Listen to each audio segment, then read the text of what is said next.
옆 사람을 보면서 이렇게 인사해 주시겠어요? 하나님은 당신을 기다리고 계십니다. 한 번 더, 하나님은 당신을 사랑하십니다. 그리고 가슴에 손을 얹고 스스로에게 이렇게 축복했으면 좋겠습니다. 하나님은 나를 사랑하십니다. 나는 그 사랑을 신뢰합니다. 나는 세상의 소금과 빛으로 살아갈 것입니다. 나는 절대로 이전과 같지 않을 것입니다. 아멘. 한가위인데 여러분 추석 명절 가족들을 만났다. 손 한번 들어보시겠어요? 가족 거의 다 만나셨나요? 가족 만난 분들 많이 계시고요. 못 만난 분들 계신데 사실 저도 친척들은 만났는데 아버지, 어머니, 동생들은 캐나다에 있어서 통화만 했어요. 그럼에도 불구하고 친척집에 가면 평소에 안 먹던 음식들 먹잖아요. 그래서 체중계에 올라가 보니까 세상에 일주일 만에 제가 1kg가 체중이 늘었더라고요. 그때 제가 체중계를 보고 있을 때 어머나 살이 이렇게 많이 쪘네, 내가 좀 절제해야 되겠다 생각하는 순간 하나님이 회개하라는 마음을 주셨어요. 제가 수련회 때 허브는 너무 많이 먹는다라고 이렇게 얘기하고 자막을 띄웠는데 그 허브에 제가 포함된다는 것을 잊고 있었던 것이죠. 저도 참 많이 먹습니다. 그래서 저에게도 이 먹는 것에 대한 절제가 참 필요하다라는 생각을 하게 되었습니다. 뿐만 아니라 내가 통제할 수 없고 내가 벗어날 수 없는 많은 욕구들이 내 인생 가운데 있구나라는 생각을 했는데, 귀경길에 이번에는 다른 사람들이 운전을 막 험하게 하는 것도 아닌데 차가 막히니까 마음 가운데서 굉장히 이렇게 화가 많이 나더라고요. 여러분은 어떤지 모르겠습니다. 먹는 것은 잘 절제가 되는지, 짜증이 밀려올 때, 상황이 계획이 내 마음대로 되지 않을 때 내 마음을 잘 지킬 수 있는지, 여러분은 어떻습니까? 저는 그런 생각 속에서 말씀을 읽으면서 한 소설이 생각났습니다. 그건 보이지 않는 감옥에 대해서 다루는 레미제라블이라는 소설입니다. 레미제라블의 내용은 이렇습니다. 1800년대 프랑스 남부 감옥에 무려 19년 동안 수감된 장발장이라는 남자가 있었습니다. 힘은 장사였지만 돈이 없어서 빵을 훔친 죄로 무려 5년 동안 갇히게 되었고, 나머지 14년은 옥 안에서 반복된 탈옥 시도 때문에 형기가 늘어나서 19년 동안 옥살이를 했던 것이죠. 19년의 형기를 마치고 이 장발장은 감옥에서 풀려나서 출소를 하게 되고 세상 밖으로 나오게 됩니다. 자, 출소하게 된 장발장은 자유를 얻었을까? 이 빅토르 위고의 레미제라블은 빅토르 위고가 그런 말을 했어요. 단테가 신곡을 통해 사후세계에서 지옥을 생생하게 그려내려고 했다면 나는 세상 속에 존재하는 세상의 비극과 지옥을 그리려고 했다 라는 표현을 썼는데, 인간의 일생이 얼마나 힘겹고 얼마나 괴로운지를 보여줍니다. 장발장은 나오면서 새로운 인생과 자유를 향한 열망을 가지고 있었지만 그는 보이는 감옥에서 나와서 보이지 않는 감옥에 갇히게 됩니다. 이유는 장발장이 도시와 도시를 옮겨 다닐 때마다 혹은 새로운 직장에 오퍼를 하고 프로포즈를 할 때마다 그가 제시하는 통행증과 신분증과 자기소개서에는 내가 19년 동안 감옥에 있었다는 전과자였다는 것을 상징하는 노란 딱지를 같이 무조건 붙여서 보내야 됐어요. 노란 딱지를 볼 때마다 사람들이 그를 멸시하고 조롱했고, 그리고 그가 취업을 하고 일을 할 수 있는 기회를 얻지 못했던 거죠. 한쪽에서는 사람들로부터 멸시와 조롱의 공격을 받고, 다른 한쪽으로는 소망과 희망의 열망이 꺾이는 인생. 그는 물리적인 감옥에선 벗어났지만 영적이고 그리고 사회적인 감옥 속에서는 여전히 벗어나지 못했던 사람이었던 것입니다. 그런데 이 장발장뿐만 아니라 이 레미제라블이라는 소설은 프랑스에서 성경 다음으로 많이 읽히는 책이거든요. 저는 20대 때 꼭 읽어봐야 되는 소설이다 이렇게 생각이 듭니다. 레미제라블의 모든 인물은 보이지 않는 감옥 속에서 살아갑니다. 감옥에서 나왔지만 세상의 사회의 사람들의 소외에 억눌려서 하루하루 불안함에 갇혀 사는 장발장이나, 사랑의 열병 속에서 딸을 낳았지만 자신이 사랑했던 남자에게 버림받고 경제적인 장벽을 넘지 못해서 자신의 몸을 팔게 되었던 팡틴이나 감옥에 갇혀 있습니다. 이 비극적인 죽음을 맞았던 어머니 팡틴과 신분을 숨긴 양아버지 밑에서 사랑하는 이조차 만나지 못하고 격리되어 있는 딸 코제트 역시 비정상적인 정서의 감옥 속에 갇혀 있고, 장발장이 나온 이후에도 장발장을 믿지 못하고 그의 일거수일투족을 감시하면서 정죄하듯 수사하듯 장발장을 일평생 추적해 다니는 경찰 자베르는 분노와 비난을 통제하지 못하는 비난장애, 분노조절 장애에 갇혀있는 정죄의 감옥에 수감되어 있는 것이죠. 그래서 이 레 미제라블이라는 것은 더 misery, 불쌍한 사람들이라는 뜻입니다. 그러니까 인간의 일생이 감옥 안에 있으나 감옥 밖에 있으나, 젊은이나 늙은이나, 대학에 가나 그렇지 않으나 모두 보이지 않는 감옥 속에서 자기 마음대로 자기 기대대로 인생을 살아갈 수 없다는 것이죠. 빅토르 위고는 사실 매우 독실한 크리스천이었습니다. 그래서 사람들을 지켜보고 인생을 이렇게 돌아보면서 사람들이 살아가는 세상이 너무 가련하고 너무 안타깝다, 세상엔 왜 이렇게 안타깝고 슬픈 비극이 존재하는가에 대해서 글을 쓰게 되었고, 레미제라블의 모든 그 등장인물이 감옥에 갇힌 채 가련한 인생을 살아가는 무대 위에 서 있지만, 빅토르 위고는 그 보이지 않는 감옥에서 인간의 영혼이 어떻게 구원과 자유를 얻게 되는가에 대해서 이렇게 쓰기 시작합니다. 어떤 의미로는 미국판 드라마 프리즌 브레이크의 고전판이 아닌가 생각을 하는 것이죠. 사랑하는 여러분, 메시지를 시작하면서 저는 여러분에게 이런 메시지를 좀 남겨보고 싶습니다. 여러분은 정말로 자유롭습니까? 내일에 대한 두려움이 없고 나의 인생이 나의 기대와 계획대로 나아갈 것이라는 확고한 믿음 속에서 살아가고 있습니까? 나를 억압하거나 나를 멸시하거나 조롱하거나 나를 소외시키는 사람들로부터 내 영혼이 그럼에도 불구하고 기세가 꺾이지 아니하고 의미 있는 인생을 향해서 스스로 주도권을 가지고 살아가는 온전한 인생인지 여러분은 확신할 수 있습니까? 아니면 영문도 모르는 채, 종착역도 알 수 없이 누군가가 만들어 놓은 컨베이너 벨트에 탑승한 채 이리로 저리로 이끌려가는 느낌으로 살아가고 있지 않습니까? 저는 약간 영적인 경험으로 해석되었던 경험이 있는데, 제가 아내와 이렇게 연애를 하다가 그 12월 24일에 제가 그때 아무것도 몰랐어요. 세상을 몰랐어요. 명동에 가기로 작정을 한 거예요. 크리스마스 이브 밤에. 명동이나 홍대나 이런 데 가잖아요. 그러면 진짜 내가 원하는 대로 걸어갈 수가 없어요. 사람들이 너무 많아서 내 앞에 있는 사람들이 쭉 이쪽으로 가면 그냥 나도 그쪽으로 갈 수밖에 없는 거예요. 저희가 예약한 스시집이 이렇게 이쪽에 보이는데, 지금으로 치면 제 이쪽에서 한 저쪽 벽까지 한 20-30m면 갈 수 있는데 내가 옆으로 갈 수가 없어요. 그 차선을 옮기듯이 하나 옮기면 야, 너 뭐 하는 거야? 막 소리가 들리고, 어머 저를 왜 미세요? 막 이런 생각이 들어서 결국에는 저희가 예약했던 그 식당에 가지 못하고 제가 원래 살던 신림동 고시촌의 그 스시집에 가서 아내와 이렇게 스시를 먹었던 기억이 나요. 너무 비참한 거예요. 좋은 식당을 예약했는데 갈 수 없고, 내가 예약했으니까 당연히 갈 수 있으리라 생각했던 기대가 인생에서 깨어질 수 있다는 것을 경험하게 되었던 것이죠. 그래서 동네에 있는 허름한 초밥집, 제가 이렇게 동네에 있는데도 가본 적이 없는, 너무 이렇게 그렇게 얘기하니까 사장님 안 보고 계시겠죠. 못생긴 초밥집이었는데 거기 가면서 제가 와, 이런 데 가야 되나? 하나님한테, 주님 정말 예쁘고 멋있는 곳에 갔는데 이거 사진 디카로 찍어서 싸이월드에 올려야 되는데, 그런데 이렇게 멋없는 데를 갑니다. 하나님 왜 이렇게 망가졌는지 모르겠습니다. 속상해서 마음속으로 혼자 기도했는데 그 초밥집이 제 인생에서 가장 맛있는 초밥집이었어요. 제가 그걸 경험하면서 두 가지를 배웠는데, 인생이 늘 계획대로 되는 건 아니다라는 거 하나를 배웠고, 다른 하나는 계획대로 안 된다고 인생이 꼭 최악의 길을 가는 건 아니구나라는 생각이 들긴 했어요. 그렇지만 최선의 것을 이렇게 누군가 행운에 의해서 혹은 하나님의 은혜에 의해서 마련되어 있는 최선의 것을 내가 직접 맛보기 전에는, 내가 직장에 묶여있고 사람에 엮여있고 사람들에 의해서 사회에 의해서 밀려있고 돈의 일에 근심과 걱정과 열등감에 내 계획이 깨어지고 내 마음이 깨어질 때는 불안하고 속상한 것 아니겠어요? 그러니 한때 열심히 일한 당신 떠나라 라는 한 카드사의 광고 문구가 카드사의 광고 문구를 넘어서 시대를 관통했던 적이 있어요. 열심히 일한 당신 떠나라. 여성 카피라이터가, 대한민국 1세대 여성 카피라이터가 우리 교회 성도님이시거든요. 근데 쓴 카피라이터가 시대를 울리기 시작했는데, 그 컨셉을 카피해서 여러 광고가 등장했지만 그 문구가 시대를 풍미하다가 다 없어져 버렸어요. 왜냐하면 사람들이 알기 시작했던 거죠. 아무리 열심히 일해도 떠나기가 쉽지 않다는 거. 1800년대 빅토르 위고의 시대나 21세기를 살아가는 우리의 시대나 역시 레미제라블의 인생입니다. 사람의 시선에서 자유로울 수 없고 내 계획이 상실되고 소망과 기대에 비해서 내 스펙이 너무 부족한 것이죠. 오늘 본문도 보이지 않는 감옥에 갇힌 사람의 탄식을 보여주고 있어요. 그는 영적으로 자신의 인생이 기대대로 되지 않는 사람, 바울입니다.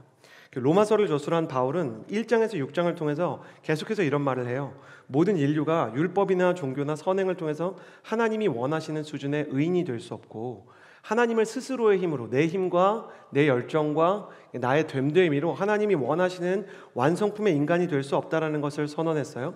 그렇지만 그럼에도 불구하고 예수 그리스도께서 우리를 위해서 십자가에 못 박혀 죽으셨고 그분이 우리를 빚으시리라고 약속했기 때문에 그분을 믿는 전적인 믿음이 있으면 마치 항공기에 탑승한 사람이 자기가 애쓰지 않아도 비행기를 타고 그 캘리포니아로 갈 수 있는 것처럼 우리가 믿음에 의해서 하나님이 원하시는 목적지로 갈 수 있다 얘기하는 거예요. 연준이랑 제가 처음에 비행기를 탔을 때 어린아이들의 상상력이란 정말 충격적입니다. 연준이가 계속 이렇게 하는 거예요. 너 뭐하니? 그랬더니 비행기를 도와주고 있다는 거예요. 그러니까 비행기가 지금 이륙을 하는데 연준이가 이렇게 해서 도와주는 거죠. 비행기야 힘내, 이륙해야 돼. 그게 열심과 자기 의예요. 그러니까 하나님께서 하나님이 이끌어 주시는 일이 있는데 그것을 맡기지 못하고 막 열심히 하는 거죠. 그래서 그 불안 속에서 살아가는 종교의 영이 중요한 게 아니고 하나님을 향한 믿음, 내가 정말 비행기를 타고 있다는 믿음, 그게 중요한 거다. 티켓을 내고 가느냐, 믿음의 티켓을 내고 구원의 비행기에 탑승했느냐, 만약에 그렇다면 그의 영혼은 이미 하나님께 이끌림을 받고 있다라고 얘기를 했어요. 근데 갑자기 7장에서 뭐라고 얘기하냐면 나는 내 인생에서 여전히 감옥 속에 갇혀 있고 내 영혼이 괴롭고 나 스스로를 볼 때 안타까움이 있다 이렇게 얘기하는 거예요. 자, 15절, 18절, 19절, 24절을 읽을 건데요. 15절 그리고 18절, 19절 그리고 24절 같이 한번 읽어볼게요. 15절입니다. 시작. 나는 내가 행하는 것을 이해할 수 없습니다. 이는 내가 원하는 것은 행하지 않고 오히려 증오하는 것을 행하기 때문입니다. 18절. 나는 내 안 곧 내 육신 속에 선한 것이 거하지 않는 줄을 압니다. 원함은 내게 있으나 선을 행하는 것은 없습니다. 19절. 내가 원하는 선은 행하지 않고 오히려 원하지 않는 악을 행합니다. 24절. 나는 비참한 사람입니다. 이 사망의 몸에서 누가 나를 구해내겠습니까? 사도 바울은 마치 출소한 이후 감옥에 갇힌 장발장처럼 자신의 영혼이 파산했고 자신의 내면 가운데 어마어마한 이 자책감이 있다는 사실을 고백합니다. 여러분 그런 생각 해보셨어요? 왜 신앙이 깊어질수록 스스로에 대한 실망이 더 많아질까? 신앙이 깊어지는데 신앙이 깊어지는 것만큼 스스로에 대한 실망감이 늘어나는 거예요. 아니 내가 더 기도를 하고 더 하나님의 은혜를 알고 아울리치를 가는데 나 자신에 대한 안타까움이 해결이 되지 않는 거죠. 분명히 하나님이 나를 사랑하시고 하나님이 존재하시는 건 믿는데 나의 어떤 모습을 볼 때 나 자신을 보면서 너무 괴로운 마음이 드는 거예요. 이 상태를 이해하기 위해서는 바울의 인생을 조금 얘기해 봐야 되는데 바울은 장발장이랑 인생의 궤적이 조금 다른 것처럼 보입니다. 바울은 명문대학, 그것도 당대 최고의 학자들로부터 박사학위를 받았던 사람입니다. 그러니까 영국에 유학을 가서 옥스퍼드 대학이나 케임브리지 같은 곳에서 그 이과 그 과학을 공부하고 스티븐 호킹 밑에서 논문을 쓴 것 같은 사람이었던 거예요. 이 사람은 바울은 경영과 철학과 언어를 섭렵하며 학문의 세계에서 모두 엘리트로 자랐거든요. 이 사람이 아랍어랑 시리아어랑 콥트어랑 헬라어를 했던 것으로 보입니다. 4개국어를 했던 사람이고 인생을 헌신했던 성직자가 바울이었던 것이죠. 그런데 바울은 열정의 엔진을 가지고 하나님을 쫓기 위해서 공부를 했지만 방향을 잡아줄 핸들이 없었던 인물입니다. 종교 지도자이면서도 사도 바울은 정말 영적인 리더로 성장하고 있었으면서도 그가 실제로 하는 사역은 뭐였냐면 그가 공부한 것은 하나님의 사랑과 하나님의 은혜에 대한 율법인데 그가 실제로 했던 일은 예수 그리스도를 섬기는 제자들을 핍박하고 고문하고 잡아가두고 스데반의 순교에 관여했던 일이었어요. 그는 하나님을 안다고 생각했지만 실제로는 하나님이 사랑하는 사람들을 핍박했던 사람이죠. 하나님을 향한 열심을 가지고 있다라고 스스로를 속였지만 사실은 자기 안에 있었던 분노를 합리화했던 사람이었어요. 그러니 다메섹의 시리아라는 곳까지 가서 우리로 치면 연변 조선족들까지 사는 곳까지 가가지고요 예수 믿는 사람을 붙잡아 오기 시작하는 거예요.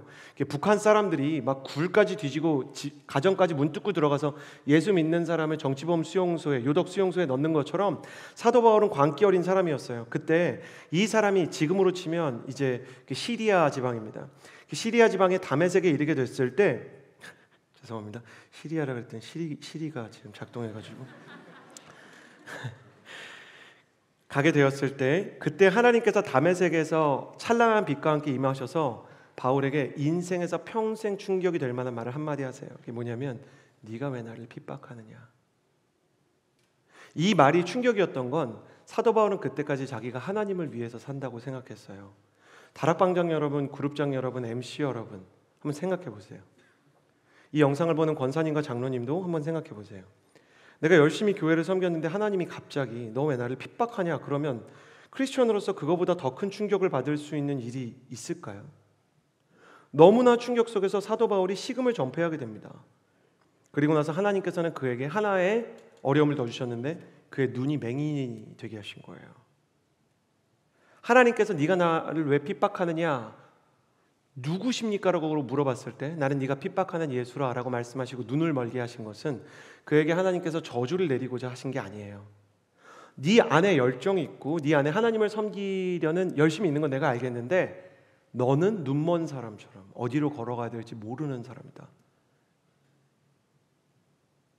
여러분, 교회를 열심히 한다 그래서, 내가 수년을 하나님께 헌신 봉사했다 그래서, 내가 열심히 공동체를 위해, 다른 사람들을 위해, 혹은 내 마음속에서 하나님을 위해서 헌신했다 그래도 실제로는 하나님을 핍박할 수가 있다는 사실 무섭지 않습니까?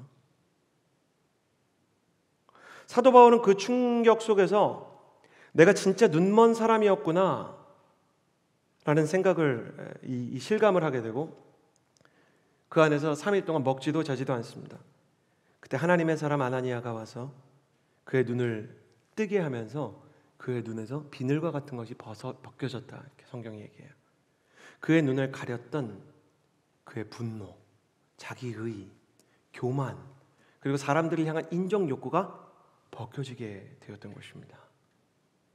그러면서 그는 드디어 내가 하나님을 만나기 위해서는 어떻게 해야 될까라는 고민을 시작하게 되고 그의 인생 가운데 진실한 예배와 진실한 하나님을 향한 기도가 없었음을 자각하게 됩니다.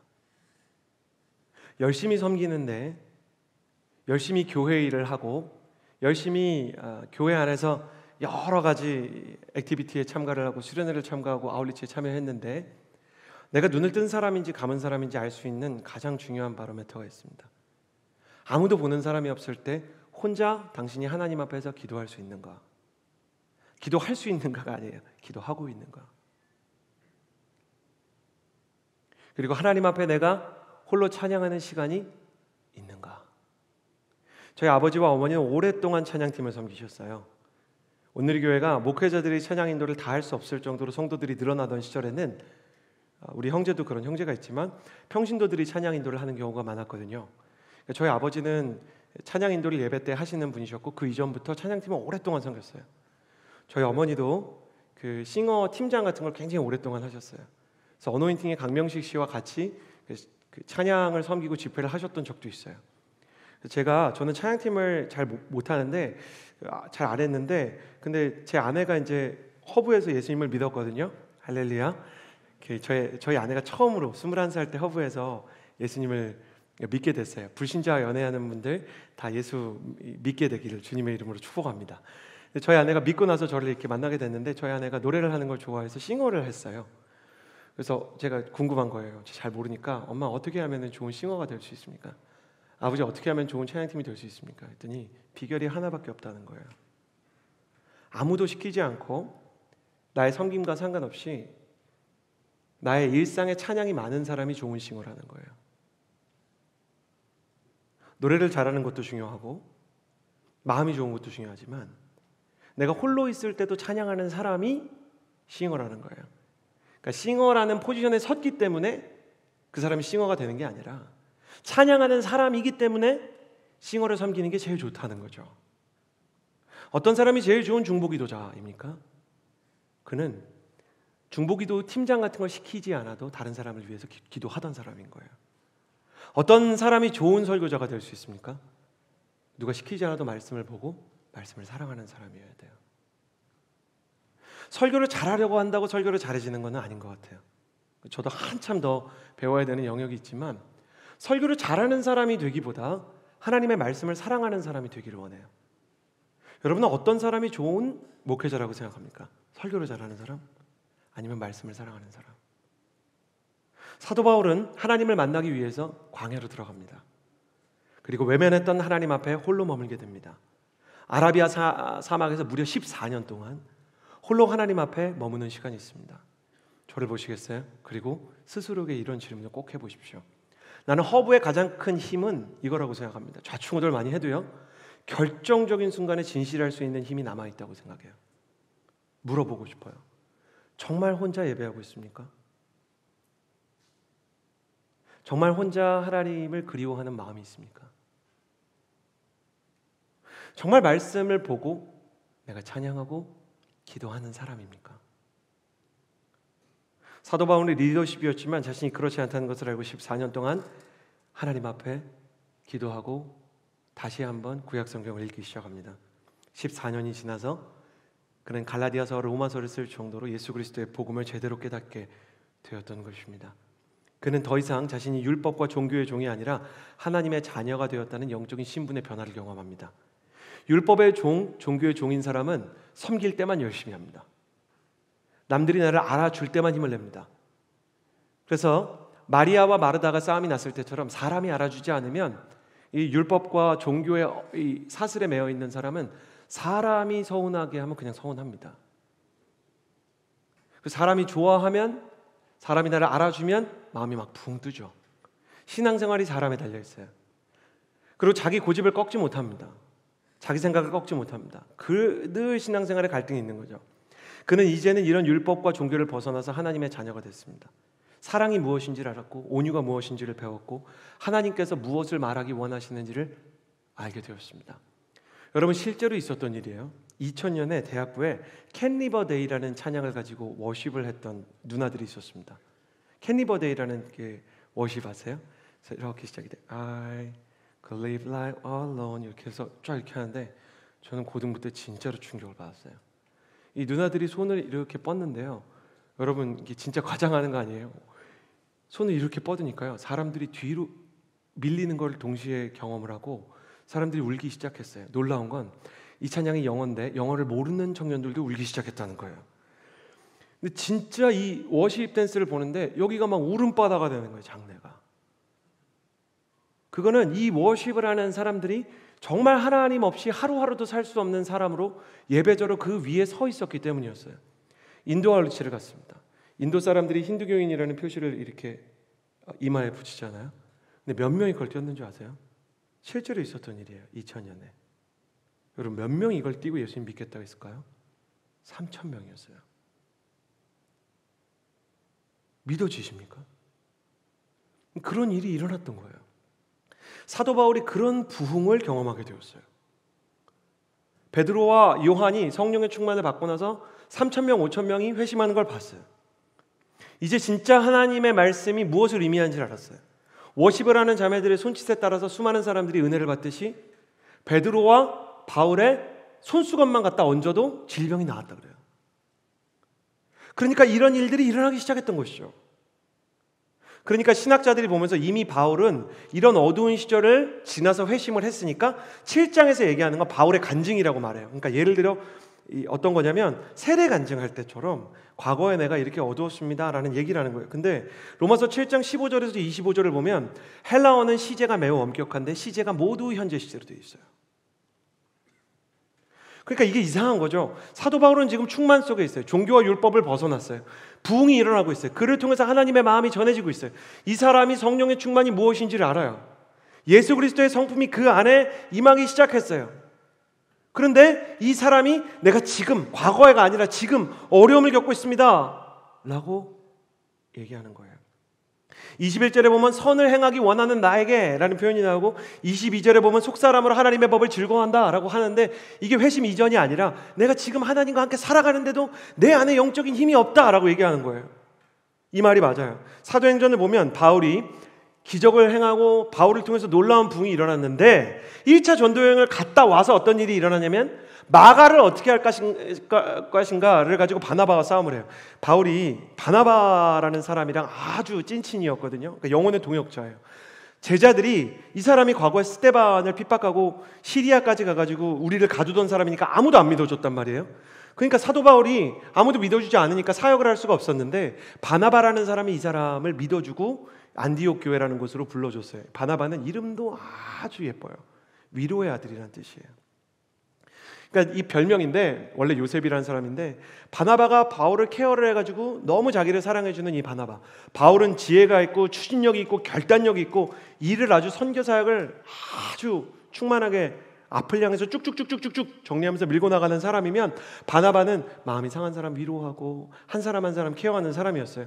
근데 여기 같이 따라갔던 팀원 중에 리더가 바울과 바나바인데 마가라는 사람이 있었는데 이 사람은 마음이 약해요. 그러니까 몸이 좀 아프고 영적으로 힘드니까 1차 전도여행 하다가 집으로 돌아갔어요. 그러니까 우리로 치면 이스라엘 아울리치나 아니면 이제 우리가 폴란드나 이런 아울리치를 갔어요. 근데 중간에 팀원이 비행기를 타고 집에 간 거예요. 그러니까 다음에 또 아울리치를 간다 그러니까 바울이 야 이거 안 된다.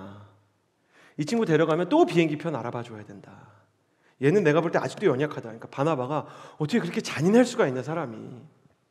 이 사람을 한 영혼을 품어야지. 용서해 줘야지. 다시 기회를 줘야지. 그래가지고 바울이 마가랑 헤어진 게 아니고요. 바나바랑 헤어져요. 넌 아주 원칙이 없는 놈이야. 하나님의 일보다 사람 돌보느라고 허비하는 놈. 너 저리 가. 그러니까 바나바가 넌 사랑이 없어. 이 교회에 아주 지금도 있는 바울파와 바나바파의 이제 싸움이죠. 그러니까 막 이러다가 저는 제일 황당한 게 아니 그 마가를 어떻게 할지를 생각하면 되지. 바나바랑 헤어졌는데요. 바울이 얼마나 잔인한 사람인지 아세요? 죽을 때까지 바나바랑 안 봐요. 죽을 때까지. 그리고 많은 신학자들이 바나바가 바울보다 먼저 빨리 세상을 떠난 걸로 봐요. 이제는 바나바를 만날 수 없으니까 사도 바울이 죽을 때가 돼서 나이가 들어서 감옥에 갇힌 다음에 편지에 뭐라고 썼는지 아세요? 마가를 좀 불러주세요. 그래요. 써 있어요 성경에. 그 사람은 사실 정말 훌륭한 하나님의 사람입니다. 그 도망간 사람이 뭐 했어요? 나중에 마가복음 썼어요. 근데 마가는 참 제가 봐도 스스로가 한심해 보인 사람이었을 것 같아요. 예수님이 십자가에 못 박혔을 때도 옷 벗어 던지고 도망쳤었거든요. 그러니까 아울리치 갔다가 또 도망치고, 그러니까 도망을 이렇게 습관성으로 갖고 있는 사람이에요.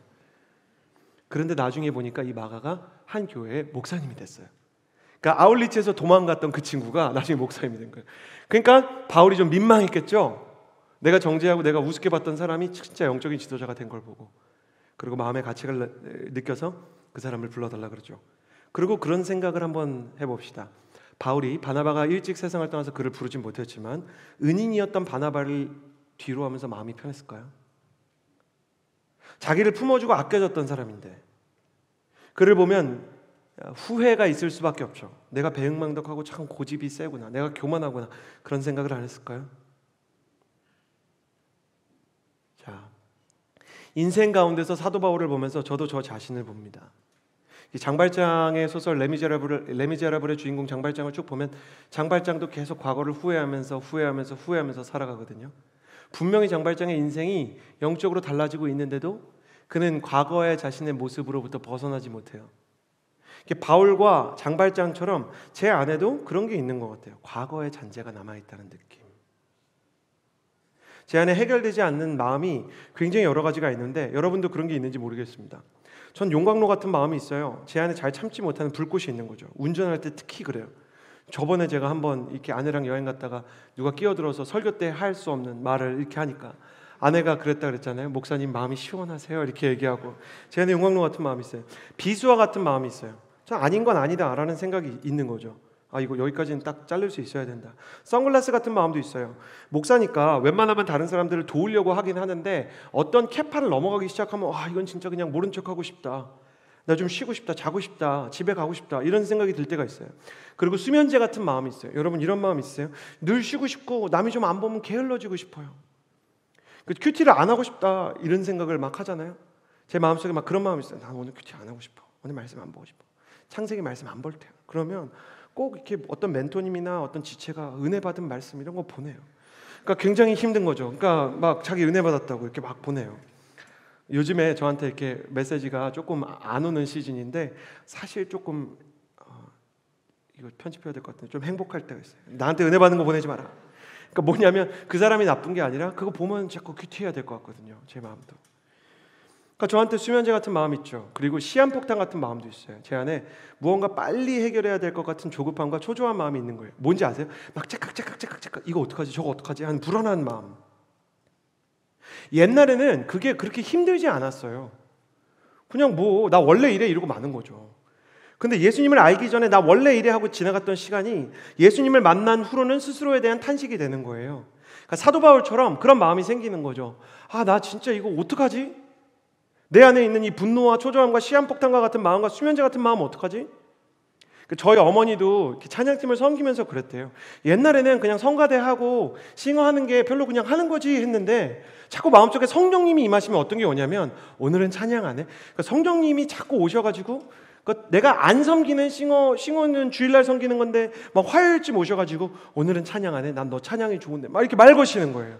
그래서 제가 제일 어려워하는 말씀이 2개가 있는데 시편에 내가 새벽 날개치며 저 바다 끝에 가서 거주한다 할지라도 거기서도 주의 손이 나를 붙들어 내시리다, 이거랑 예수님이 올라가면서 이게 축복인지 부담인지 모르겠어요. 볼지어다 내가 세상 끝날까지 너희와 항상 함께 있을 것이다. 그러니까 저는 항상 말고 허브 예배 드릴 때만 같이 있었으면 좋겠어요, 예수님이. 근데 주님이 허브 예배 끝나고 제가 이제 목사가 아니잖아요. 월요일 날은 쉬고 있잖아요. 그럼 주님이 목사 말고 내 아들로 나랑 얘기할까? 그리고 큐티 은혜 받은 거 보여주고 막 하나님의 청년들이 허브업대 은혜를 받았는데 해결이 안 돼서 기도 요청해요. 목사님 꼭 기도해 주실 거죠? 그러면 제가 뭐 이렇게 쓰겠어요? 아니요, 안 해줄 거예요. 그렇게 쓸 수 없잖아요. 여러분 어떻게 목사 이렇게 쓸 수 있어요? 네, 기도할게요 이렇게 쓰려고 그러면 하나님 뭐라 그러시냐면 아, 그렇게 하면 안 되지. 기도를 하고 기도했어요 이렇게 보내야지. 그러면 양심 있지. 그렇게 못하잖아요. 기도 안 하고 기도했어요 그렇게까지 못하잖아요. 전 모태신앙이라 왠지 그런 일을 하면 약간 하나님이 제 차를 사고 나게 할 것 같은 그런 두려움이 있어요. 모태신앙 그런 거 뭔지 알죠? 그러니까 교회를 안 가면은 막 차가 뒤집어질 것 같고 이런 마음이 있어요. 원래 모태신앙이 얼마나 착한지 아세요? 누구를 막 이렇게 좀 욕해요. 특히 뭐 리더, 뭐 순장이나 목회자나 어떤 이렇게 팀장이나 이런 사람에 대해서 나쁜 말을 하고요. 그러고 나서 뒤돌아서 이러면 안 되는 거 아닌가? 하나님이 안 기뻐하시는 거 아닌가? 그래가지고 우리 다락방장 중에도 항상 어떤 얘기하고 그러는 사람이 있어요. 무슨 얘기를 해요. 이런 마음이 들었어요. 그런 다음에 그런 다음에 근데 목사님 이런 마음 가지면 안 되죠. 뭐 이런 사람이 있어요. 그러니까 자아가 분열되기 시작. 그러니까 이게 사도 바울이 얘기하는 게 이해되지 않아요? 내가 육신으로는 죄의 법을 섬기고 있고 영으로는 하나님의 법을 섬기고 내가 원하는 건 저기 아름다운 하나님의 사람인데 나는 이거 어떡하냐? 그러니까 스스로에 대한 실망감과 안타까움이 늘어나는 거예요. 진짜 물어보고 싶어요. 신앙이 깊어질수록 스스로에 대한 실망과 갈등이 많아지는 경험 없으세요? 이거 온누리 교회가 굉장히 많이 느끼는데 이걸 뭐라고 부르냐면 마음이 어렵다 그러는 거죠. 마음이 어려워요. 내가 갖고 싶은 마음은 사랑인데 내가 가지고 있는 마음은 분노야. 내가 원하는 내 모습은 큐티도 하고 기도하는 모습인데 우리 팀장들 내가 너무 부담스럽게 한 것 같아가지고 그냥 정말 공감해서 얘기하고 싶어요. 팀장 중에 팀원을 위해서 안 기도하고 싶은 사람이 누가 있어요? 그리고 그렇게 작정했을까요? 우리 팀장님이? 나는 널 위해서 절대 기도하지 않는 한 해를 보낼 거야 막 이렇게 작정했을까요? 순장이 막 그런 마음이 있을까요? 널 미워할 거야. 어떤 순장이 그렇게 작정을 해요? 시작할 때는 다 기도해야지, 사랑해야지. 근데 문제는 그게 안 되는 거죠. 이런 스스로에 대한 실망과 탄식 그리고 한심함, 정죄감이 우리를 가두는 감옥처럼 우리의 예배를 누르고 스스로를 사랑할 수 없게 만들 때가 있어요. 그럼 우리는 어떻게 해야 될까요? 이 영적인 보이지 않는 감옥 속에서 분명히 구원받지 않는 사람들로부터 구원받는 이 죄의 감옥에서, 지옥의 감옥에서 구원받을 수 없는 속박에서 벗어나긴 했지만 하나님이 원하는 존재가 되지 못하는 여전히 부족한 나는 사도 바울처럼 얘기하게 되는 거죠. 나는 참 비참한 사람이구나. 이 사망의 늪에서 누가 나를 건져낼까? 근데 오히려 이 고백 속에 하나님께서 영적인 갈등 속에서 원하시는 3가지 자세가 있어요. 그래서 우리 이 자유의 열쇠 3가지에 대해서 얘기하고 싶은데, 자 15절 다시 한번 읽어볼까요? 15절 함께 읽겠습니다. 시작. 나는 내가 행하는 것을 이해할 수 없습니다. 이는 내가 원하는 것을 행하지 않고 오히려 증오하는 것을 행하기 때문입니다. 여러분 이거 잘 기억해 두세요. 사도 바울이 지금 영적으로 절망하고 있어요. 스스로를 보면서 막 마가 정죄하고 바나바랑 선 그으면서 절망하고 있어요. 근데 이 사람이 뭐라고 얘기했냐면 내가 원하는 것이라는 표현을 합니다. 18절 읽어볼까요? 시작. 나는 내 안 곧 내 육신 속에 선한 것이 거하지 않는 줄을 압니다. 원함은 내게 있으나 선을 행하는 것은 없습니다. 아까 뭐라고 했어요? 내가 원하는 게 있다. 사도 바울이 얘기했죠. 근데 여기 또 그래요. 원함은 내게 있으나 이렇게 얘기해요. 자, 19절 읽어볼까요? 시작. 내가 원하는 선은 행하지 않고 오히려 원하지 않는 악을 행합니다. 여기도 내가 선을 원한다 이렇게 얘기해요. 자, 21절에 그러므로 나는 하나의 법칙을 깨달았습니다. 곧 선을 행하기 원하는 나에게 악이 함께 있다는 것입니다. 지금 말씀이 굉장히 짧은데 계속 원한다 선을 원한다 난 변화를 원한다 이렇게 얘기하죠. 자, 22절 볼까요? 시작. 내가 속사람으로는 하나님의 법을 즐거워하지만. 중요해요. 사도 바울은 5번이나 내가 얼마나 하나님의 사람이 되기 원하는 마음이 있는지를 얘기해요. 그러니까 내가 지금 그걸 못하고 있긴 한데, 내가 기도를 못하고 있긴 한데 정말 기도를 하고 싶어. 내가 말씀을 안 보고 있긴 한데 말씀을 보고 싶어. 여러분, 그런 분들만 이제 가슴에 손을 얹는 거예요. 이게 도움이 돼요. 어떤 분이 왜 이런 거 하냐? 감정적으로가 아니라 스스로를 진단하기 위해서 하는 거예요. 성령 하나님 용기를 주시고 진단할 수 있는 힘을 주십시오. 여러분, 제가 지금 말하는 증상에 딱 부합하는 분만 가슴에 손을 대세요. 내가 진짜 말씀을 안 읽고 큐티를 잘 안 하고 매일매일 큐티하고 있지는 않은데 나는 말씀이 좀 뭔지 알고 싶고 하나님의 음성을 듣고 싶은 마음이 있다. 손을 얹어보세요. 다시 내리고, 내가 기도를 맨날 하고 있지 않고 오래 하는 사람은 아닌데 난 진짜 기도를 잘하고 싶고 한 번쯤은 정말 뜨겁게 기도하고 싶다라는 마음이 있다. 그런 사람만 손 얹어보세요. 그런 마음이 있다. 또 다시 내려보고, 내 마음이 약간 이런 거 있는 사람, 이번엔 좀 장래가 잘하는데 이런 거 있는 사람 한번 얹어보세요. 야, 그래도 용서해야지. 야, 우리가 예수님 뜻대로 가야지. 그렇게 얘기하면 이런 거 해본 적 있다. 나 원래 이래. 사람이 다 생긴 대로 살아야지. 그럼 내가 아닌 게 돼. 나답게 살 거야. 막 이런 생각 해본 적 있다. 손 얹어보세요. 어쩌라고 막 이런 생각. 어쩔 TV 저쩔 TV 해봤다. 아, 뭐 용서하라고 왜 강요해? 뭐 나를 왜 속박해? 이런 생각 해봤다. 그렇지만 손 얹어보세요. 나는 이거 어떡하라고 나한테 이런 생각 해봤다. 근데 그러면서도 후회해봤다. 손 얹어보세요. 많죠? 생각보다 엄청 많아요. 지금 거의 다 얹었는데 우리는 사도 바울 같은 마음이 있는 거예요. 좋아지기 원하는 마음이 있어서 괴로운 거예요. 지금 허브에 엄청난 일이 일어나고 있어요. 뭔지 아세요?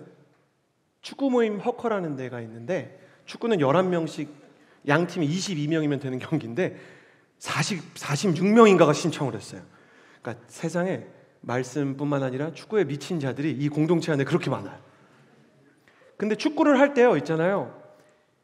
축구를 못하고 별로 잘할 생각은 없는데 친구가 하자 그래서 하는 친구는 못해도 별로 이렇게 좌절이 없어요. 뭐 그럴 수 있지 뭐 이런 생각을 해요.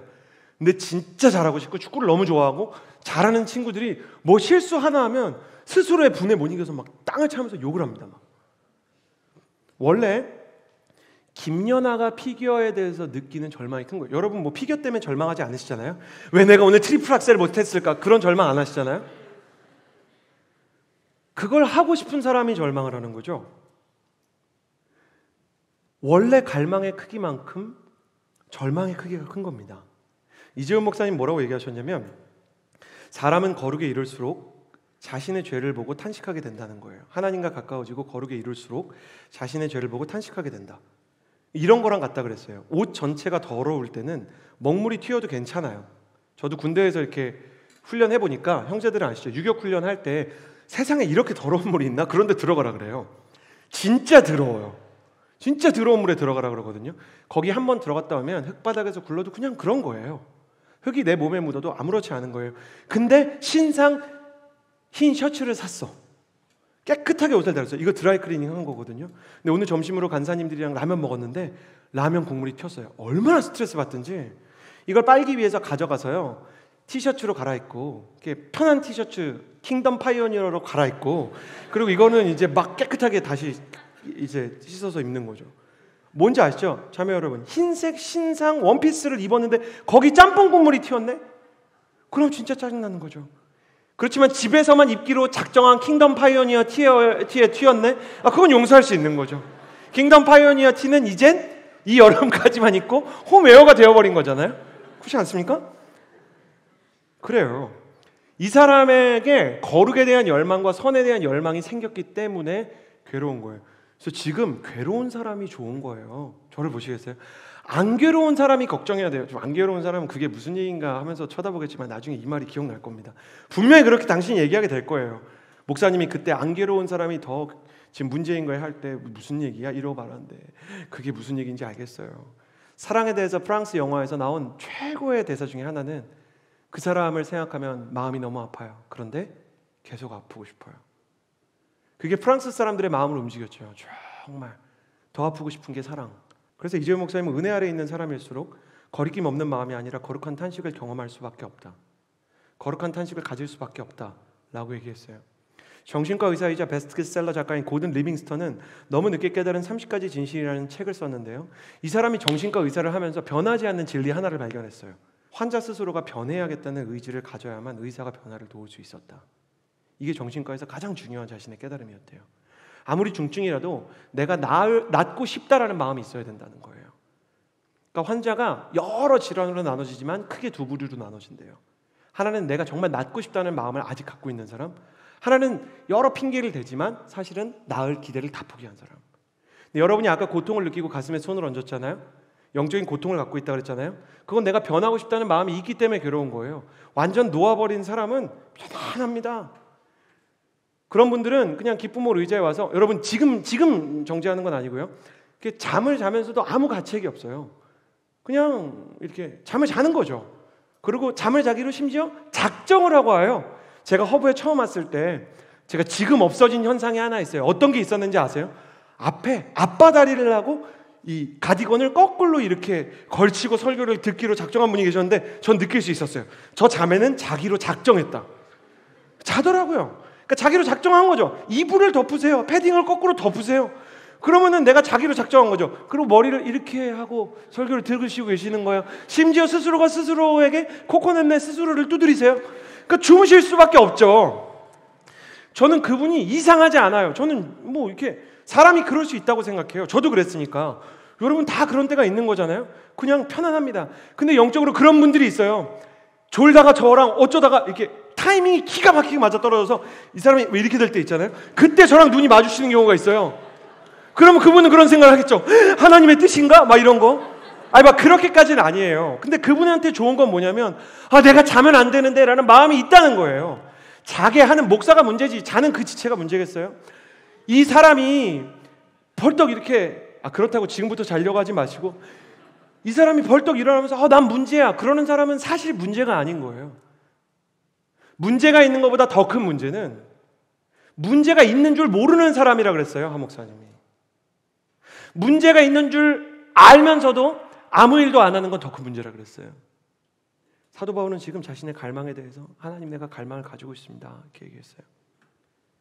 우리가 교회에 나오는 이유는 우리가 인정하든 인정하지 않든 하나님에 대한 열망과 영적인 변화에 대한 목마름이 있기 때문이죠. 그리고 성경은 우리에게 분명히 약속하고 있어요. 나를 찾는 자가 나를 만나리라. 예레미야 29장 19절이죠. 하나님은 하나님을 찾는 자들에게 가까이 오세요. 가슴에 손을 얹고 저를 따라해 주시겠어요? 하나님, 사실은 당신을 만나기 원합니다. 저는 여러분이 정말 하나님 만나고 싶은 마음이 있게 되기를 주님의 이름으로 축복합니다.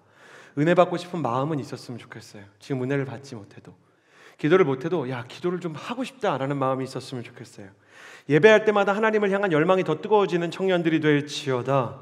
여러분의 영혼 가운데 하나님이 그런 걸 주고 싶으시다는 거예요. 만약 여러분의 마음 가운데 영적인 갈망이 있다면 내 안에 완전히 모든 것이 사라진 게 아니구나 라고 스스로를 격려해 줬으면 좋겠어요. 두 번째, 24절에서 25절 같이 한번 읽어볼까요? 시작. 나는 비참한 사람입니다. 이 사방의 몸에서 누가 나를 구해내겠습니까? 우리 주 예수 그리스도로 인해 하나님께 감사드립니다. 그러므로 나 자신은 마음으로는 하나님의 법을, 육신으로는 죄의 법을 섬기고 있습니다. 말씀 읽는 형제가 머뭇거리는 게 너무 귀여웠어요. 자, 자유의 열쇠 두 번째는 뭐냐면, 첫 번째는 영적인 갈망이라고 그랬죠. 두 번째는 성령님의 진단이에요. 저를 따라해 주시겠어요? 성령님이 나를 진단해 주셔야 한다. 성령님이 나를 진단해 주셔야 한다. 대사도인 바울이 스스로 포장할 수 있었겠죠? 언니 요즘에 좀 영적인 상태가 안 좋아 보여요. 그럼 이렇게 말하는 언니가 있다 그랬죠. 아니야 언니 괜찮아. 말씀과 성령으로 충만하거든. 네 상태나 얘기해 볼래? 내가 널 위해 중보기도 해줄게. 막 괜찮은 척하고 뜨거운 척하고 잘 섬기는 척하고. 어떤 사람이 어떤 사람에 대한 비난이 너무 많잖아요. 그러니까 내 안에 여러분 스스로 돌아볼 때 타인에 대한 비난과 판단이 너무 많은 거 왜 그런지 아세요? 자신에 대해서 직면하기가 너무 어려워서 그래요. 그 사람이 나쁜 사람이라기보다는 그 사람이 약한 사람이에요. 악한 사람이라 정죄를 하는 사람보다 약한 사람이라 정죄를 하는 사람이 더 많아요. 내가 내 상태를 정직하게 보기가 힘든 거야. 그럼 다 얘기해야 되잖아. 내가 영적 침체를 겪고 있고 사람 때문에 서운하고 사람의 평가에 예민하고. 그러니까 그런 얘기를 하기가 어려운 거죠. 그리고 리더가 되면 그런 게 더 어려워요. 저는 목사인데 연약한 얘기를 할 때마다 싫어요. 이렇게 막 운전하다가 욕한 얘기하고 그러면 되게 싫어요. 그런데 대사도인 바울조차 스스로를 그렇게 포장하지 않았어요. 그는 자신의 영적인 상태에 대해서 정직하게 고백합니다. 나는 이렇게 힘든 영적 침체를 겪고 있습니다. 아니 이런 진실한 고백과 나의 침체에 대해서 정직하게 얘기하는 것은 포기하는 게 아닐까? 그렇지 않아요. 사도 바울은 자신의 본 모습이 무엇인지를 정확하게 보고 그 모습을 직면하는 것이 하나님과 나의 관계에서 되게 중요하다는 걸 알았어요. 의사 앞에 가면 어디가 아프세요? 그러면 어디가 아픈지 얘기해야 되는 사람처럼. 몇 번 제가 그런 비유를 들었지만 이러면 약간 제정신이 아닌 거잖아요. 어디가 아파서 오셨어요? 아픈 데는 없습니다. 의사가 왜 오셨어요? 왔어요. 이상하잖아요. 이 사람이 누가 봐도 막 피가 나요. 너무 아프시겠어요? 막 여기 이만큼 찢어서 너무 아프시겠어요? 아프지 않습니다. 의사는 마취 안 하고 꼬맬게요 하는 거예요.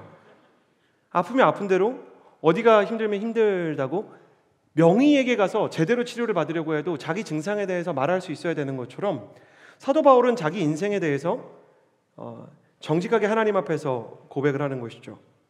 일본에서 3085개의 안타를 친 위대한 타자 장훈이라는 분이 계세요. 이분이 타석에 들어설 때 사람들이 때로 조센징이다, 너네 나라로 꺼져버려 막 이런 말을 하는 거예요. 근데 장훈이라는 선수가 이거를 항상 참았어요. 근데 어느 날 장훈이 포수가 들리게 딱 이렇게 얘기했대요. 그래, 나 조센징이다. 일본 리그가 더 커서 우리나라를 지배했던 나라지만 어쩔 수 없이 내 야구의 지경을 넓히기 위해서 여기 왔다. 나 조센징인데 그래서 어쩌라고. 포수가 소름이 돋았는데 바로 그 말을 끝내고 홈런을 치더래요. 그러더니 이 플레이트를 1루, 2루, 3루를 도는 그 모습을 포수가 잊을 수 없었다라고 얘기해요. 자신의 모습을 솔직하게 직면한 사람에게 주어지는 영적인 용기가 있어요. 많은 사람들이 우리나라의 크리스천들이 되게 위선적이라고 생각해요. 신앙 따로 삶 따로다. 이 사람들이 섬기는 것 따로, 그 사람이 가지고 있는 성품 따로다. 근데 그렇다 위선적이라기보다는 제 생각에는 직면할 용기가 부족한 것 같아요. 너무 많은 정죄와 사람들의 비난이 쇄도하는 세상이잖아요. 우리나라는 막 묻어버리는 문화가 있잖아요. 그 속에서 내 모습을 있는 그대로 오픈하면 손해를 보고 사람들에게 뒷말이 나올 수도 있고 상처를 받을 수 있다는 것을 여러 번 경험하면 우리는 메이크업을 경험하게 되는 것이죠. 아파도 쿨한 척, 잘못을 하고도 안 한 척, 약해도 강한 척, 내 모습을 외면해야만 살아갈 수 있는 레미제라블. 그러나 하나님은 그가 가지고 있는 모든 위장막을 벗겨내시고 고치시길 원합니다. 옷을 벗겨야만 그 안에서 찢어지고 골마있는 상처에 수술을 시작할 수 있는 것처럼 하나님께서는 우리가 하나님 앞에 맨 영혼으로 나아오기를 원하는 것이에요. 근데 여기서 되게 중요한 게 있는데, 내가 생각할 때 내가 이렇다라는 것은 생각보다 중요하지 않다는 거예요. 그러니까 내가 혼자 생각하면서 나는 지금 침체되어 있어, 나는 지금 누구를 미워하고 있어, 나는 그래서 가치가 없어, 뭐 이렇게 진단할 수 있잖아요. 스스로에 대해서. 우리 시대가 스스로를 되게 잘 알기 원한다라는 것을 증명해주는 그 증거가 있거든요. 그게 뭐냐면 MBTI에 목숨을 걸어요. 그래서 너 MFP야? 너 나랑 안 맞아. 막 이런 거 하고, 나는 INFP인데 막 나는 뭐 스트젠데 막 이런 거 하면서 서로 막 이렇게 분석하고 알려고 하고 그런 게 있죠. 그래서 대박 나 완전 이런데 심태 하나 해줄래? 막 이런 거 서로 하고, 그런 게 중요한 것 같지만 사도 바울이 보여주는 말씀을 통해서 우리가 정말 중요하게 보는 건 뭐냐면, 성령님께서 진단해 주시기 전에는 나의 상태를 정확하게 알 수 없다.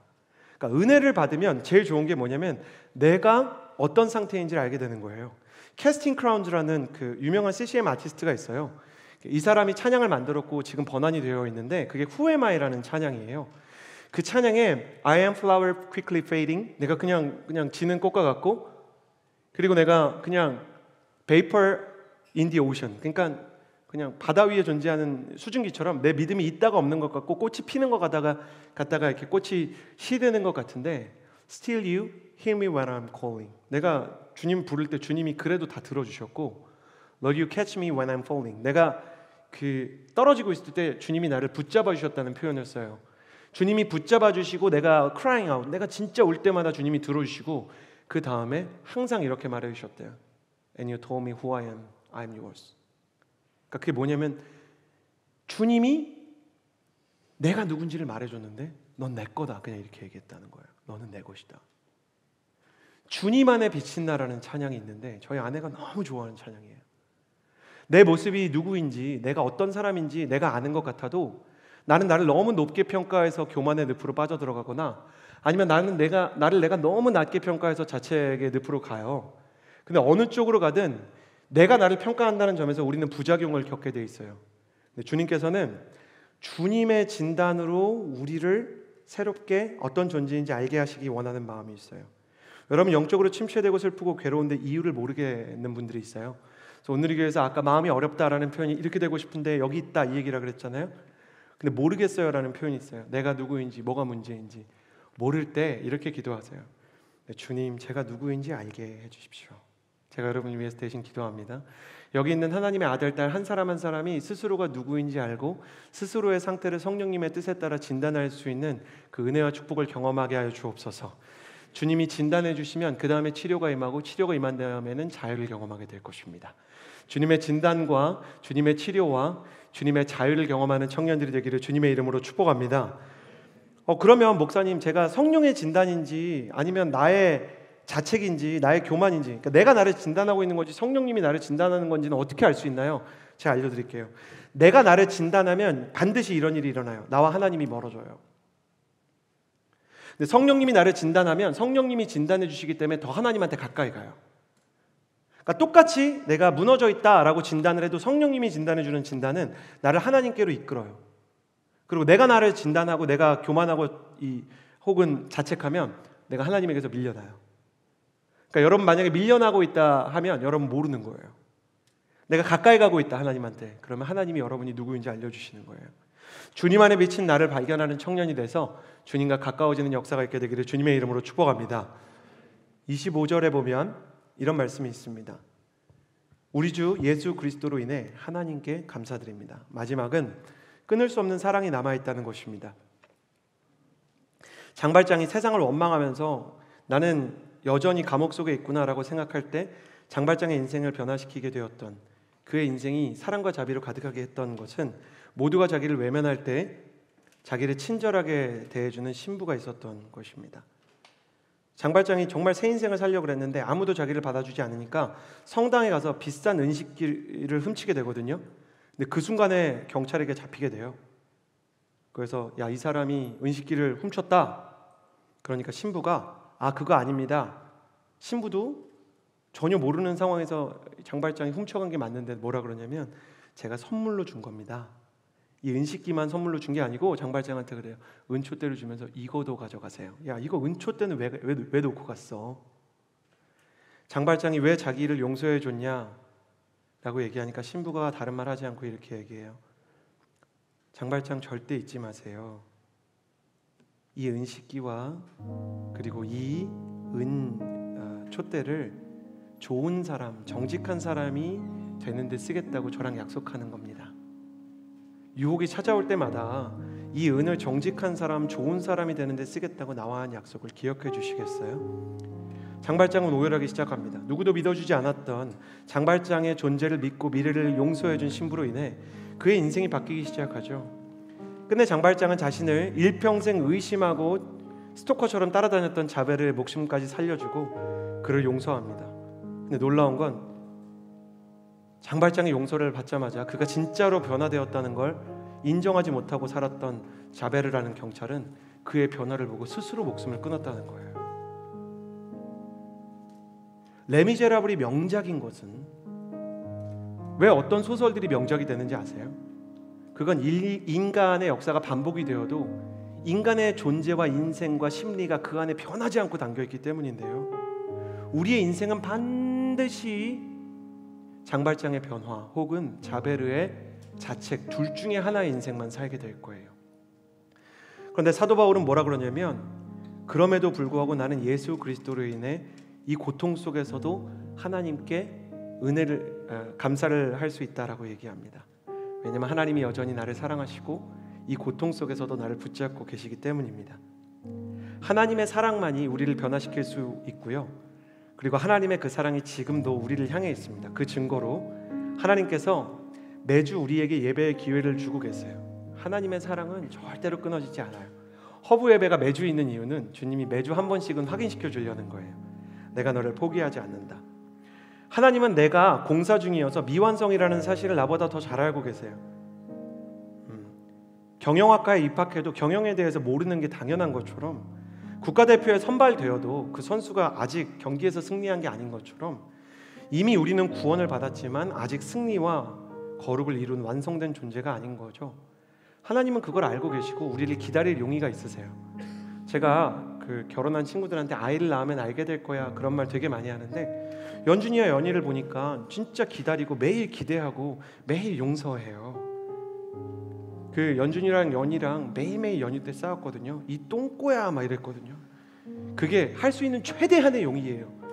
야, 이 오줌쟁이야, 방구쟁이야 막. 저 너무 웃긴데 그 안에 담겨있는 정서는 웃긴 게 아니잖아요. 그만 싸웠으면 좋겠어. 아빠가 원하는 건 하나야. 공부 잘하는 것도 아니고 동생을 사랑하고 용서하는 거. 연준이가 사도 바울처럼 울면서 저한테 고백했어요. 얼마 전에. 아빠, 저는 연희한테 왜 그러는지 모르겠어요. 그래서 제가 애를 안고 그랬죠. 아빠도 그래. 아빠도 아빠가 왜 그러는지 모르겠어. 우리 둘 다 모르니까 기도하자. 제가 연준이를 보면서도, 제 아들을 보면서도 기다리는데 더 안전하신 하나님께서 왜 여러분을 못 기다리시겠어요? 제가 요즘 계속 얘기하지만 우리 하나님은 포기를 모르는 분이세요. 끝내 우리가 완성될 때까지 우리를 포기하지 않으시다가 끝내 주님이 원하시는 모습으로 우리를 당신의 소유로 완성시키실 거예요. 그러니까 그때까지는 우리도 우리 자신을 포기하지 맙시다. 끊을 수 없는 사랑이 우리를 변화시킬 것을 믿습니다. 레미제라블과 같은 비극적인 세상 속에서 끊어지지 않는 하나님의 사랑으로 온전한 하나님의 모습을, 하나님께서 빚으신 오리지널 디자인을 성취하고 완성하는 하나님의 사람이 되시기를 축복합니다. 기도하겠습니다. 우리 짧게 몇 번 기도했으면 좋겠는데요, 여러분의 마음속에 나는 기도하기 원하는 마음이 있습니다 하시는 분들 두 손을 가슴에 얹어주시겠어요? 하나님, 내가 지금 기도를 잘하는 것도 아니고 오늘 내가 지금 이 순간에 잘할 것 같지도 않은데 하나님, 그래도 나는 기도를 잘하고 싶은 마음은 있어요. 나는 하나님 정말 찬양하는 사람으로 살고 싶어요. 예배하는 사람으로 살고 싶어요. 그 마음이 저한테 없는 건 아닌데요, 제가 기도를 실제로 잘하고 제가 늘 충만한 건 아니에요. 그래서 내가 너무 연약한데 이렇게 기도하는 거예요. 하나님, 내가 기도하기 원하는 마음만큼 언젠가 기도할 수 있게 해주세요. 아멘. 하나님, 내가 예배하기 원하는 만큼 예배하는 나를 만나게 하여 주옵소서. 아멘. 하나님, 내가 사랑하기 원하는 만큼, 용서하기 원하는 만큼 끝내는 사랑하고 용서하는 사람이 되게 하여 주옵소서. 여러분, 이 시간에 기도할 때 여러분이 되고 싶은, 사랑하고 싶은 사람은 사랑하게 해달라고, 기도하고 싶은 사람은 기도하게 해달라고, 말씀을 알기 원하는 사람은 말씀을 알게 해달라고, 하나님께 순종하기 원하는 사람은 순종하게 해달라고 여러분의 갈망을 가지고 하나님 앞에 기도합시다. 기도하겠습니다. 하나님, 우리 중에 정말 기도하기 원하는 사람이 있습니다. 하나님, 우리가 기도하는 사람이 될 때까지 우리가 포기하지 않게 해주십시오. 하나님, 내가 하나님께서 우리 각 사람을 향해서 가지고 계신 기대가 있는데 그 기대만큼 하나님, 우리의 마음이 뜨거워지고 하나님, 내 인생 가운데 하나님을 향한 열망이 이전과 달리 온전해지는 역사가 있게 해주세요. 하나님, 내 마음속에 하나님 여전히 연약하고 부족하고 깨어진 마음들이 많이 있는데 하나님, 그 깨어지고 연약한 마음들이 하나님 나의 갈망을 막지 못하게 해주십시오. 하나님, 내 안에 말씀을 보기 원하는 마음이 있습니다. 성령께서 나의 마음 가운데 영적인 열망과 갈망과 충만함으로 하나님 변화시켜 주시고 새롭게 하여 주옵소서. 내 힘으로 되지 않습니다. 온전한 갈망이지 하나님, 온전한 변화의 시작이라는 것을 깨닫게 해주십시오. 성령께서 임하시지 않으면 내가 누구인지 알 수 없습니다. 깨닫고 변화되는 역사가 있게 하여 주옵소서. 하나님, 한 한 사람 한 사람에게 하나님을 향한 목마름이 있게 해주시고 기도하고 싶은 마음이 있게 하시고 찬양하는 역사가 있게 해주시고 하나님 찬양하게 예배하게 해주시고 하나님께서 기뻐하시는 일들을 하게 해주시고 그 여호와 하나님을 기뻐하는 것이 나의 믿음이 하시고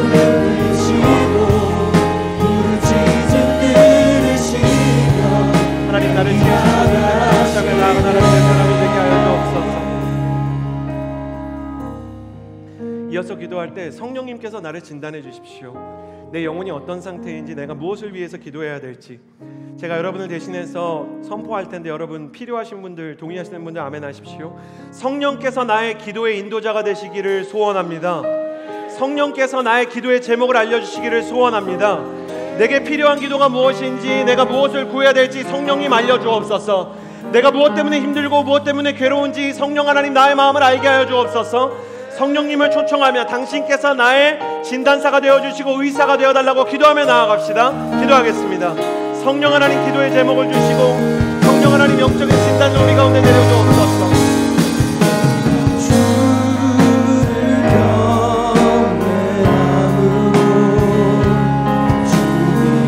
은혜 안에 있는 사람이야말로 거룩한 탄식을 가지고 살아가는 사람입니다. 이 거룩한 탄식과 영적인 통증을 가지고 성령님 앞으로 나아가 나의 영혼을 온전히 진단하고 주님 안에 새 능력과 새 자유와 치유를 경험하게 하여 주옵소서. 한 사람 한 사람이 새 힘을 얻게 하시고 강건하게 하여 주시고 새 힘과 능력으로 주님과 함께 동행하게 하여 주옵소서. 무엇을 기도해야 될지 알게 해주십시오. 너희가 먼저 그의 나라와 의를 구하라고 하셨고 하늘에 계신 아버지의 이름이 거룩히 여김을 받으시고 나라의 마음이시고 뜻이 하늘에서 이루어지는 것처럼 땅에서도 이루어지기를 원한다. 예수님 그렇게 기도하라고 말씀하셨습니다. 주님께서 원하시는 기도 가운데 온전히 나아간 하나님의 사람이 되게 하여 주옵소서. 성령 하나님 만져주옵소서. 성령이 오셨고 성령께서 우리 마음을 견고하게 하십니다. 성령의 능력으로 성령의 기름 부음으로 하나님 우리 스스로가 누구인지 알게 하여 주옵소서. 무엇을 기도해야 될지 알게 하여 주시고 하나님 무엇을 구해야 될지 알게 하여 주옵소서.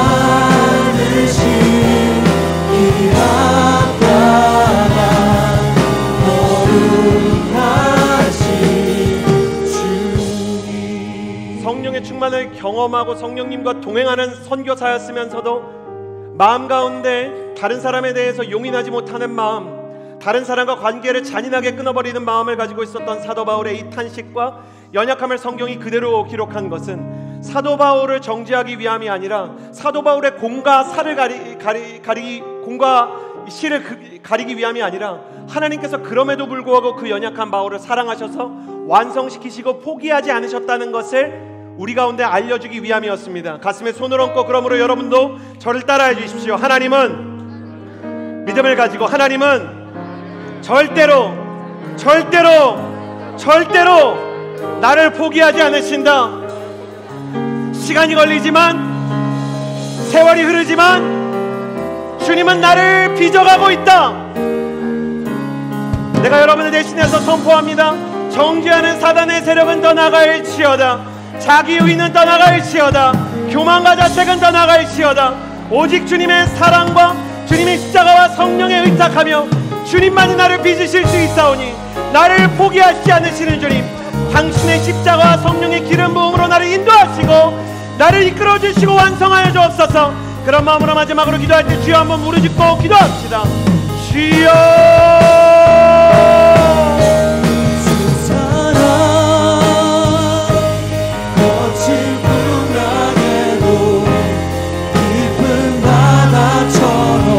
거룩하신 하나님, 나를 잠잠케 해 사람의 마음 내 영혼의 반석 우리 인생을 괴롭히고 우리 인생을 넘어뜨리고 우리 인생을 회방하는 모든 악한 영의 사람으로부터 세임과 세자와 이유와 평안을 얻기를 원하는 것들은 주님께서 나를 포기하지 않으시는 소망이 남아있기 때문입니다. 내가 나를 놓아버리고 싶을 때에도, 내가 나를 포기하고 싶을 때에도, 내가 나 자신을 믿을 수 없을 때도 나를 신뢰하시고 나를 믿으시고 내 영혼의 반석 주님께서 한 사람 한 사람에게 사랑 위에 서리 주 사랑